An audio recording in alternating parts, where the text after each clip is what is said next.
자, 오늘 본문을 가지고 함께 또 이 가을 기도 축제 기간 가운데 회복되어야 될 우리의 모습은 무엇인가?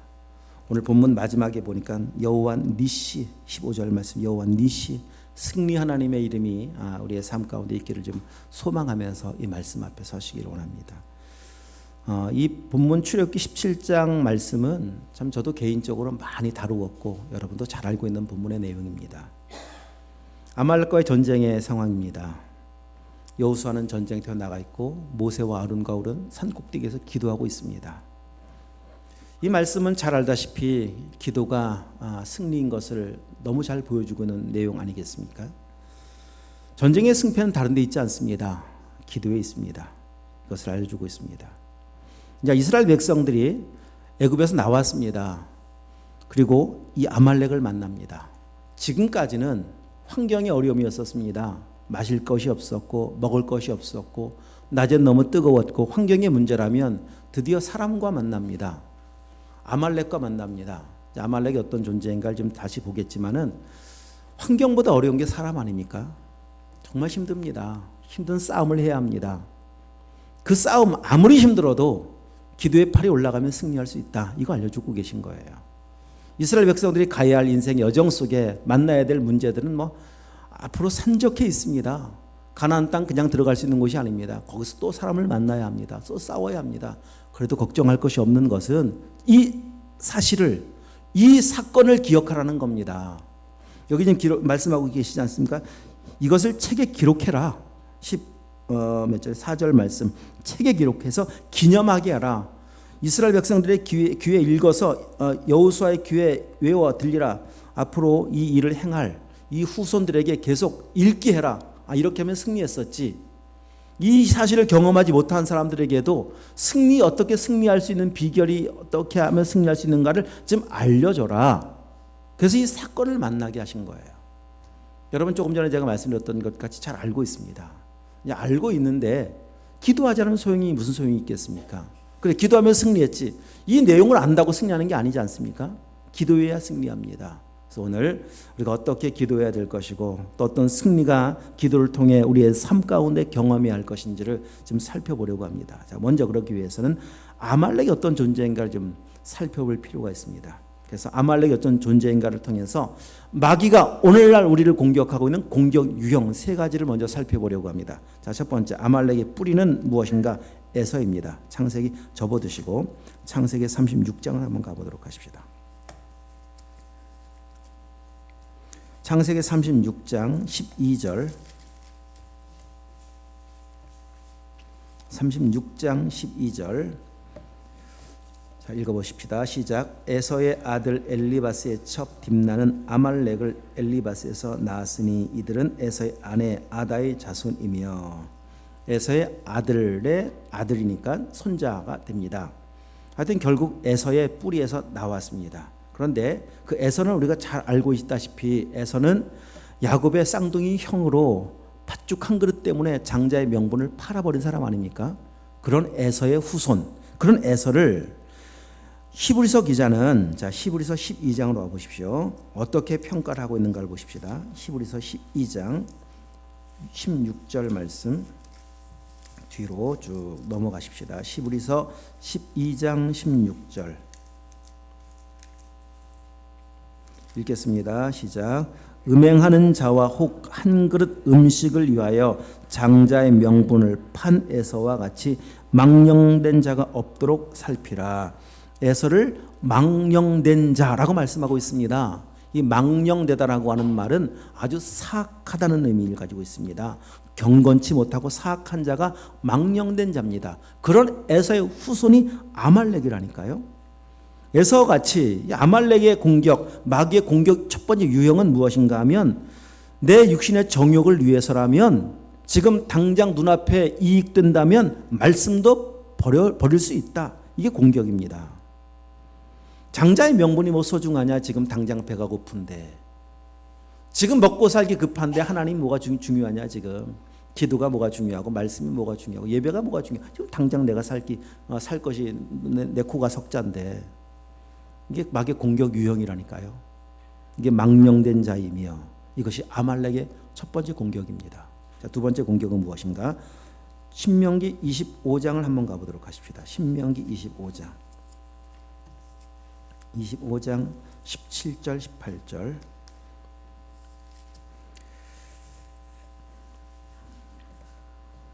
자, 17절 18절 시작. 너희는 애굽에서 나오는 길에 아말렉이 내게 행한 일을 기억하라. 곧 그들이 너를 길에서 만나 내가 피곤할 때 내 뒤에 떨어진 약한 자들을 쳤고 하나님을 두려워하지 아니하였느니라. 이게 아말렉이었습니다. 아말렉이 광야길에서 사는 방법입니다. 약한 자들, 뒤떨어진 자들을 공격하여 자기 배 채우는 사람들이 아말렉입니다. 이게 마귀가 하는 짓이잖아요. 마귀는 우는 사자와 같이 삼킬 자를 찾는다고 말씀하고 있는데 마귀의 먹잇감은 누구냐? 바로 이런 사람입니다. 뒤처진 자. 근데 왜 뒤처졌다고요? 피곤해서, 약해서. 마귀는 우리의 상태를 고려하지 않아요. 참 피곤해서 기도 못하고 있지, 너무 바빠서 지금 예배 잘 못 드리고 있지, 경건생활 못하고 있지, 좀 봐주자, 잘할 때까지. 안 그럽니다. 그때를 노립니다. 그 바쁠 때, 피곤할 때, 영적으로 약해질 때, 그때가 마귀 먹잇감이라니까요. 지금 이것이 아말렉입니다. 이것이 공격 유형입니다. 우리 약함을 공격하여 자기 뱃속 채우게 하는 것. 여러분, 그런데 자, 아까 살펴보았습니다. 아말렉의 뿌리가 에서라 그랬죠.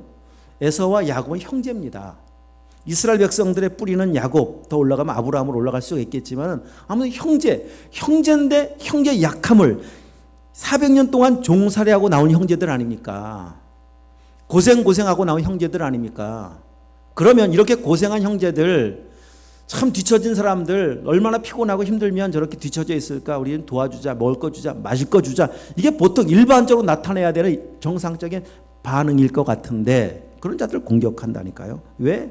나만 잘 살면 되니까. 나만 잘 먹으면 되니까. 마귀는 가족, 동족, 형제, 동역자 전혀 고려하지 않습니다. 내 마음에 들지 않으면 다 적입니다.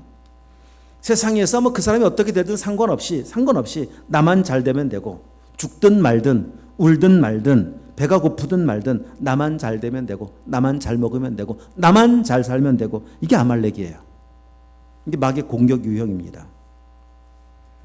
말세가 되고 고통하는 때, 디모데후서 3장 말씀, 말세 고통하는 때가 이르면 사람들이 행하는 일들이 여러 가지 나와 있는데 그냥 한마디로 말하면 자기밖에 모르는 자기 사랑으로 똘똘 뭉쳐 있습니다. 예수님도 말씀하셨었죠. 말세가 되면 세상에선 사랑이 식어지게 될 것이다. 관심 없습니다. 이웃에 관심 없습니다. 이웃의 고통에 관심 없습니다. 정말 죽어가도 관심 없습니다. 자기밖에 모릅니다. 여러분, 만약에 교회를 다니면서도 이렇게 살고 있다면 이미 우리는 실패한, 패배한 인생을 살아가고 있는 거예요. 자, 세 번째 마귀의 공격 유형. 자, 아말렉의 정체를 더 살펴보시면 지금 펴 계신 18절 그 뒷부분에 보시면 약한 자들을 쳤고 하나님을 두려워하지 아니하였느니라 이렇게 말씀하고 있습니다.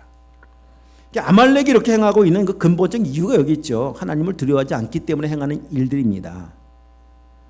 하나님을 두려워하지 않는 것을 성경은 뭐라고 정의하고 있는가를 좀 보도록 할까요? 자, 로마서 3장으로 한번 가보도록 하십시다. 로마서 3장.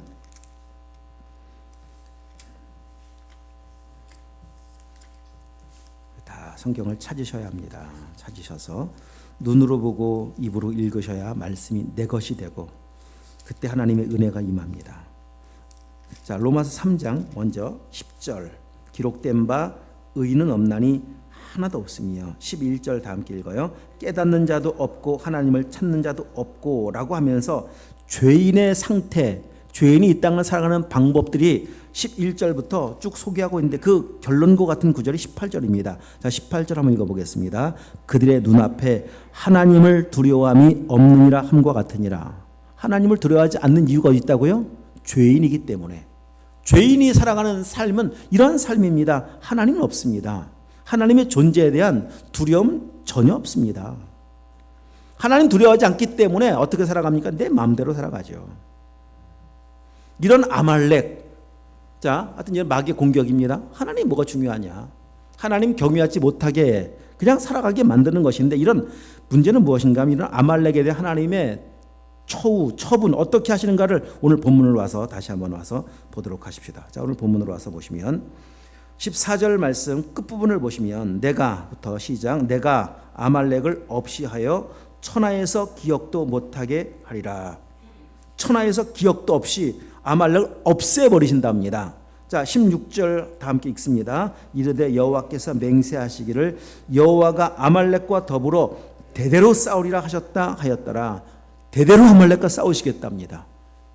그래서 신명기 25장 19절 말씀에는요, 너는 천하에서 아말렉에 대한 기억을 지워버려라, 이렇게까지 말씀하세요. 아말렉에 대한 기억을 지워버려라. 너는 잊지 말지니라. 하나님께서 대대 싸우셔 마침내 완전히 제거하시고 깨끗하게 쓸어버리시겠다는 겁니다. 왜? 하나님을 두려워하지 않기 때문에. 죄인의 결과가 무엇인가 알려주고 있는 거예요. 죄의 결과는 사망, 영원한 멸망뿐입니다. 그 이상도 그 이하도 없습니다. 그래서 여러분, 열심히 사는 것보다 중요한 것이 있지 않습니까? 잘 사는 거예요. 빨리 가는 것보다 중요한 거 있지 않습니까? 바른 방향을 향해 가는 거예요. 속도보다 중요한 것은 그래서 방향입니다. 자, 여러분, 이제 이게 아말렉의 정체입니다. 세 가지 모습 살펴보았었죠. 첫 번째, 육신의 배고픔 앞에 말씀은 오간데 없이 사라져버리는, 육신의 정욕을 따라 살아가요. 감정 따라 살아가요. 두 번째, 무엇이었다고요? 나밖에 몰라요. 세 번째, 하나님 두려워하지 않아요. 자, 이런 아말렉과 지금 여호수아가 싸우고 있는 거고요. 모세가 기도하고 있는 거예요. 모세가 기도하면 이런 아말렉의 공격을 이기는 것이고, 기도하지 않으면 이런 공격으로부터 패배하는 겁니다. 원리가 그렇습니다. 구원을 받았어도, 이게 오늘 우리에게도 똑같이 적용된다니까요. 구원을 받았어도 하나님의 은혜가 사라지면 이 전쟁에 패배하고 있어요, 지금. 은혜가 사라지면 아말렉의 공격적 성향에 다 넘어집니다. 뭐 구체적으로 살펴볼까요? 자, 아말렉 공격, 말씀 버려라. 지금 먹고 사는 것이 중요하지, 팥죽이 중요하지, 장자의 명분이 중요하냐? 이게 아말렉의 뿌리 아닙니까? 밤새도록, 여러분 인생을 살면서 밤새도록 일하고, 또 인생을 살면서 하루 종일 일하고 지치고 피곤하고 뭐 그러면서 살면, 여러분 참 바쁜 하루 인생을 살아가고 있는데, 그러다 보면서 어느덧 우리의 생각 사고 속에도 이런 생각이 지배하고 있습니다. 너무 바빠 지금. 바쁜데 언제 말씀을 보고 언제 기도를 하고, 바쁜데 지금 피곤한데 지금. 여러분 이런 생각, 내 상황에 지금 딱 눌려서 하나님을 향해 행해야 할 모든 것을 놓치고 살고 있다면 지금 공격받고 있는 것이고, 이미 공격에 패배한 거예요. 기도의 손은 내려간 지 오래되었고, 그러다 보니 상황을 이길 능력은 전혀 없습니다. 말씀은 인생의 의미가 없어져 버려요. 지금 당장 눈앞에, 현실 앞에 말씀, 하나님, 신앙 속에 행해야 될 모든 의무들은 뭐 아무 의미가 없습니다. 당장 내가 지금 내 코가 석자인데요, 뭐가 필요하겠습니까? 감정이 확 상해버리면은요, 진리는 다 사라져 버립니다. 기분 나쁜데요, 지금 화가 났는데요, 말씀은 무슨 말씀입니까? 이게 지금 기도의 팔이 내려온 상태예요. 모세의 손이 내려가니 여호수아가 패배하고 아말렉이 이기고. 여러분 지금 이 상태 가운데 있다면은 말씀도 없어져 버렸어요. 사명도 다 잃어버렸어요. 은혜도 다 잃어버렸어요. 그렇다면 지금 기도의 팔이 내려와 있는 거예요. 근데 기도의 팔이 올라가면 여호수아가 이겼더라. 다시 기도가 회복되고 은혜가 회복되면 나타나는 반응, 그런 겁니다. 이제 고민이 시작됩니다. 하나님의 뜻은 이게 아닌데, 주님 이렇게 살라고 말씀하지 않으셨는데, 고민을 하기 시작하고, 그러다가 말씀 순종해야지. 이게 은혜가 있는 거예요. 이게 승리입니다.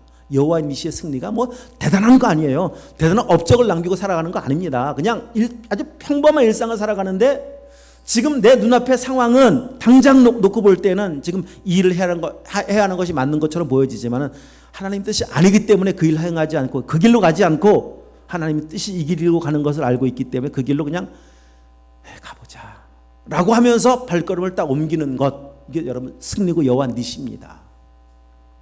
하나님의 뜻은 지금 기도하라고 말씀하셨으니, 나는 지금 너무 피곤해, 하루 종일 일해서 너무 피곤해서 쉬고 싶지만은 저녁에 기도하러 가야지 라고 하면서 투벅투벅 다니엘 기도회를 향해서 나오는 것, 여러분 이게 여호와 니시예요.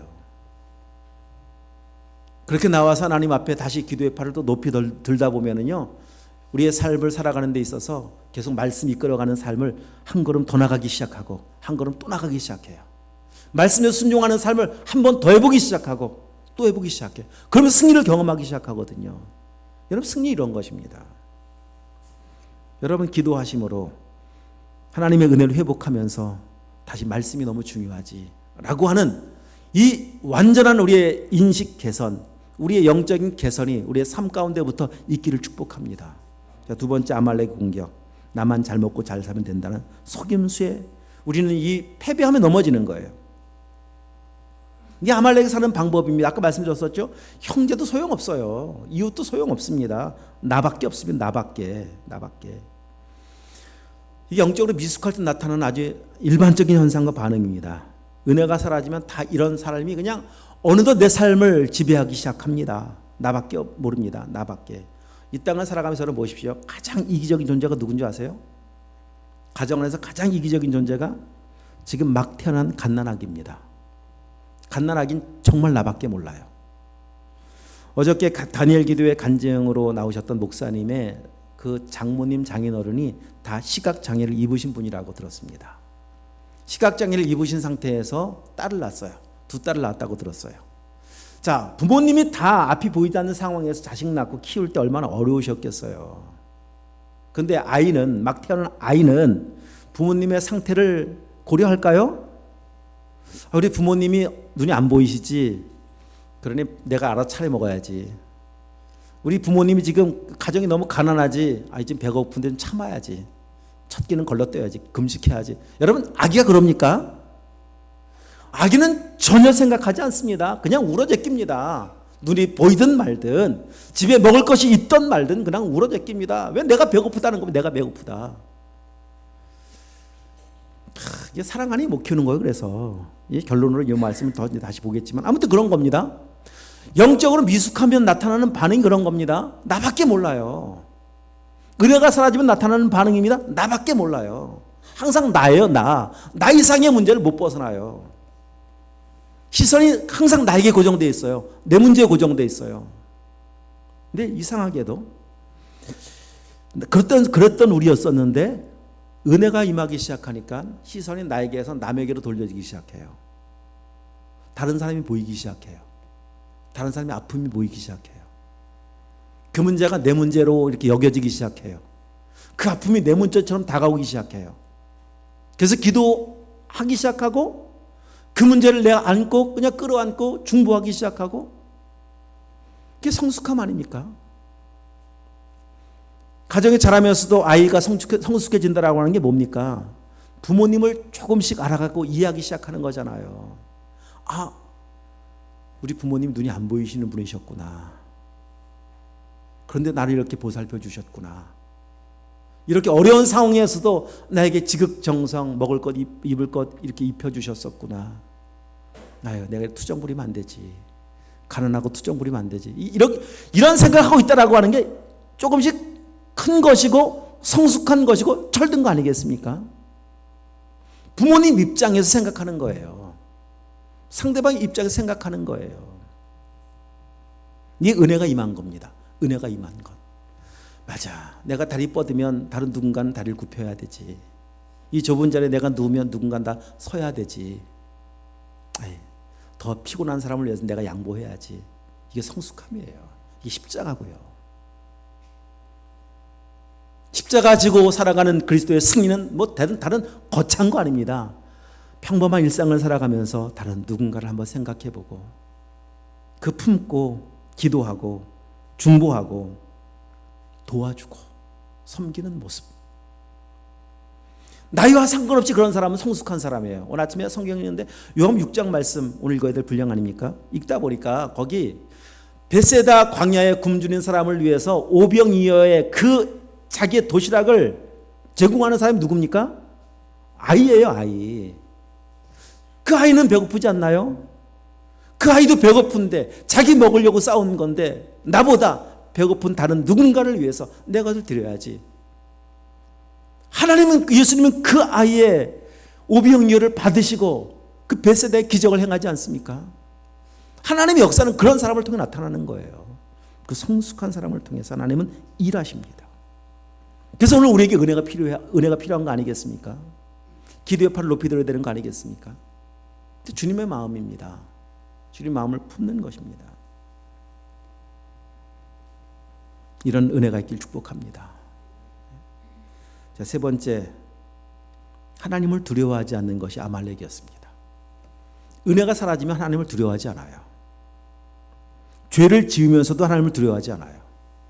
하나님의 존재를 인식하지 않습니다. 인정하지 않습니다. 하나님을 두려워하는 마음이 정말 조금이라도 있다면 죄를 막 지을 수가 없어요. 내 마음대로 살 수가 없어요. 진짜 두려워하고 있다면은 못 삽니다. 살려고 해도. 이 세상에서 우리는 법을 지키며 살아요. 교통법규를 여러분 잘 지키시죠? 왜 법을 지킵니까? 속도를 왜 잘 지키며 사십니까? 왜 신호를 잘 지키며 삽니까? 우리나라가 전 세계 가운데 그래도 복지국가인 거 알려주시려고요? 선진국가인 거 알려주시려고요? 다른 누군가를 위해서요? 아니죠. 위반했었을 때 올 벌에 대한 두려움 때문 아니겠습니까? 벌금, 뭐 그로 인한 어떤 받아야 될 처벌 이런 걸 두려워해서, 그러니까 뭐 있으면은 앞에 속도계가 있으면은 쫙 50km, 60km 맞췄다가 사라지면 뭐 또 달렸다가 멈췄다 달렸다 멈췄다 달렸다 계속하는 거잖아요. 왜? 대가가 있거든요. 거기에는 거기 처벌이 있거든요. 만약에 여러분 우리가 그렇게 살면 지금 하나님을 두려워하지 않고 살아가는 것에 대한 대가와 처벌이 있다라고 하는 것을 인정한다면 사시겠습니까? 하나님께서 행하시는 하나님을 두려워하지 않고 살아가는 죄에 대한 대가와 처벌이 우리의 생각은 항상 나타나는 뭔가 사건 사고, 그래야만 하나님 진짜 살아계시는구나. 우리 이런 생각 정도에 머물러 있는 아주 참 굉장히 어린아이 수준에 머물러 있을 때가 얼마나 많습니까? 하나님을 두려워하지 않고 살아갈 때 나타나는 대가와 처벌이 여러분 사건 사고만으로 끝난다면 아직도 미숙한 겁니다. 그 나타나는 반응이 뭔지 아십니까? 하나님 두려워하지 않고 내 멋대로 살아요. 사사기의 삶을 살아요. 자기 속에 오른 대로 살아요. 내 마음대로 살아요. 그때 나타난 가장 먼저의 반응은 무엇인가 하면 마음의 평강이 사라져요. 하나님 나라가 사라져 버려요. 아무 사건 사고 일어나지 않아요. 평범한 일상 계속 살 수가 있어요. 근데 기쁨이 사라져 버렸어요. 이보다 심각한 피해가 어디 있습니까? 하나님은 나를 놓치고 살고 있는데요. 내 멋대로 살면서 평강이 있을 수는 없어요. 평강이 언제 주어지는 줄 아십니까? 하나님의 뜻대로 살 때 평강이 주어져요. 평화로다 하늘 위에서 내려오는 그 평강은요, 주님 뜻대로 살기로 결정하여 믿음의 걸음을 딱 걸을 때 그때 부어져요. 그때 주어져요. 몸은 육신은 한없이 피곤하다 할지라도 말씀대로 살아가는 그 평강 때문에, 하늘로부터 부어주는 그 기쁨 때문에 여러분 그 길을 걸어가는 거예요. 피곤함을 이기가는 능력이거든요. 평강은 고됨을, 인간의 삶에 그 다가오는 그 수없이 많은 생로병사의 그 고통스러운 삶을 넉넉히 이기게 하는 것이 하늘로부터 부어주는 그 은혜 아닙니까? 그래서 그 길 걸어가는 거예요. 은혜가 회복되면 이 길을 걸어갑니다. 하나님을 두려워하기 시작하면은요, 하나님의 뜻대로 살기 시작해요. 말씀대로 살기 시작해요. 그런 위대한 믿음의 사람들의 이야기들이 얼마나 많이 있습니까? 여러분 다윗을 보십시오. 사울에 의해 쫓겨다니고 있습니다. 사울은 자기를 죽이려고 하는 사람입니다. 그 광야에서 마지막 막다른 골목에서 죽일 수 있는 기회를 2번 만나요. 주변 사람들 이야기합니다. 죽여버리십시다. 하나님의 뜻일지도 모르겠습니다. 하나님께서 주신 기회일지도 모르겠습니다. 라고 할 때 다윗은 그 말을 듣지 않습니다. 아니다. 그는 하나님께서 기름 부음 받은 자다. 죽이지 않습니다. 만약에 죽이면 그가 지금 겪고 있는 가고 있는 고난의 시간은 단축할지 모르겠습니다. 나를 죽이려고 하는 사람 죽여버리면 더 이상 숨어 다닐 필요 없지 않겠습니까?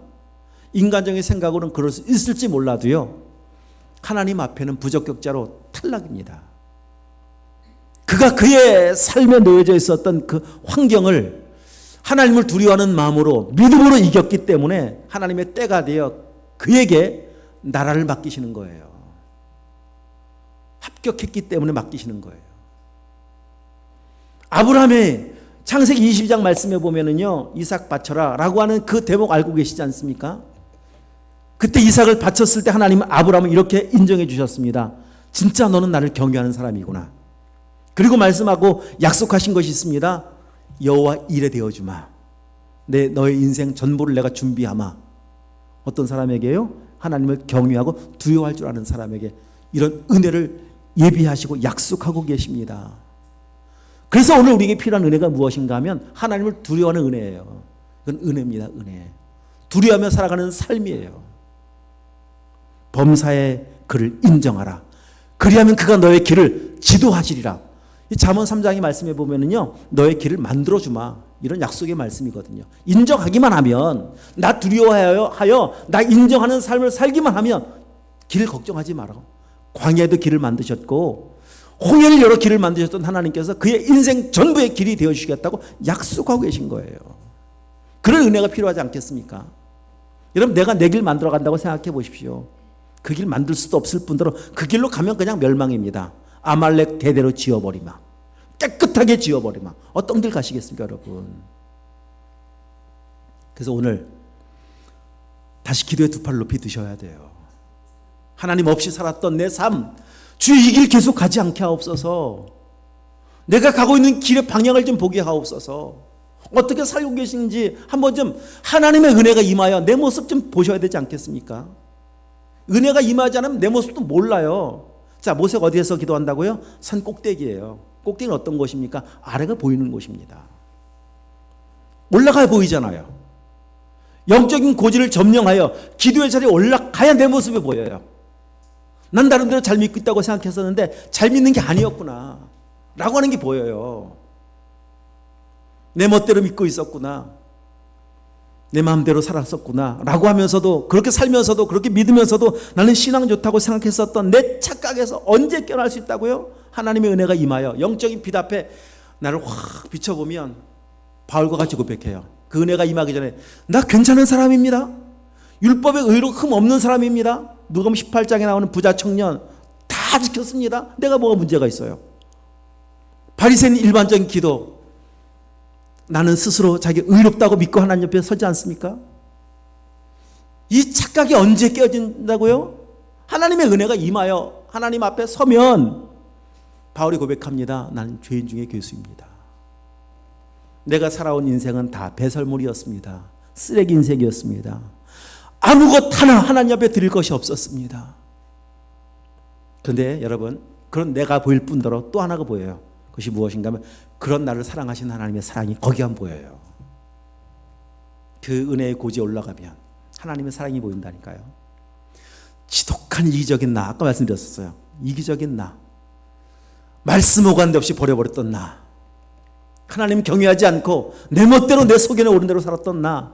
여러분, 세상에는요 이런 사람 절대 용납 못합니다. 세상엔 퇴출이에요. 세상엔 한 번 잘못, 삼진아웃도 없습니다. 한 번 조그만 잘못 내 눈앞에 딱 벗어난다, 그냥 그대로 끝입니다. 이게 세상이에요. 우리를 변함없이 그런 한심스럽고 그런 우리를 받아줄 수 있는 유일한 한 분, 하나님 한 분밖에 안 계십니다. 거기 가면 보여요. 거기 가면 만나요, 그 사랑을. 내 모습을 보고 이런 나를 사랑하신 하나님의 사랑을 어디에서 만난다고요? 기도의 자리에 올라가면, 은혜의 자리에 올라가면 보인다니까요. 그 사랑을 힘입고 살면, 그 사랑이 다시 마음에 부어지기 시작하면 그때 하나님 앞에 우리의 삶이 조금씩 조금씩 달라지기 시작하는 거예요. 배고파도 말씀 붙잡아야지. 내게 허락해 주신 장자의 명분은 얼마나 소중한 것인데, 나를 그리스도인 되게 하신 이 신분이 얼마나 영광스러운 것인데, 그리스도인답게 살아야지. 하나님의 자녀인데 내가 아무리 배고프다고 말씀 버리면 안 되지. 주여, 저는 능력 없어요. 제 마음속에서는 계속 말씀 버리고 싶어요. 그냥 이 길 가고 싶어요. 편한 길 가고 싶어요. 은혜가 임하면, 그 사랑을 경험하면 어느덧 우리의 삶이 하나님의 뜻을 향해 발걸음을 옮기기 시작한다니까요. 그 은혜가 임하기 시작하고 그 사랑이 내 마음 가운데 부어지기 시작하면은요, 어느덧 우리의 삶에 정말 지독히 나밖에 몰랐던 내가, 내 시선이 다른 사람을 향해 보이기 시작해요.